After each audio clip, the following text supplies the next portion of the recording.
नमस्कार. आता आपण पाहणार आहोत स्पेक्ट्राचा नवीन 4G राउटर. यामध्ये नक्की आहे तरी काय आणि कशा प्रकारे सोप्या पद्धतीने इन्स्टॉल करायचे ते आपण पाहणार आहोत. जिथे ब्रॉडबँड, नेट, केबल आणि फायबर पोहोचू शकत नाही अशा ठिकाणी या राउटरचा उपयोग होणार आहे. काही ठिकाणी तर इंटरनेटची लाईन असून सुद्धा नेट स्लो चालतो, तर कधी कधी इंटरनेट कधी बंद पडते. त्यावरती उपाय म्हणून हा स्पेक्ट्राचा नवीन 4G राउटर. काही ग्रामीण भागांमध्ये इन्स्टॉलेशनचे चार्जेस घेतले जातात. त्या व्यतिरिक्त जर तुम्हाला नवीन लाईन टाकायची असेल तर बक्कळ पैसा मोजावा लागतो. त्यामध्ये आपल्याला हा 4G राउटर कामाला येतो. आता आपण पाहूया इन्स्टॉलेशन कसे करायचे.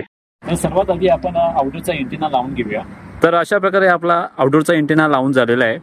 आउटडोरचा अँटेना लावून झाल्यानंतर सर्वात प्रथम तुम्ही 4Gचा सिम कार्ड घ्या. यामध्ये तुम्ही जिओ, वोडाफोन, एअरटेल आणि BSNL सिम कार्डचाही वापर करू शकता. राउटरच्या मागच्या बाजूच्या स्लॉटमध्ये सिम कार्ड व्यवस्थित लागलाय की नाही याची खात्री करून घ्या. अडॅप्टर जोडल्यानंतर पॉवर आणि सिग्नलची लाईट्स ऑन होतील. संपूर्ण लाईट्स ऑन आहेत की नाही याची खात्री करून घ्या. जर सिग्नल लाईट हिरवी किंवा निळी दिसत असेल याचा अर्थ नेटवर्क व्यवस्थित मिळालेला आहे.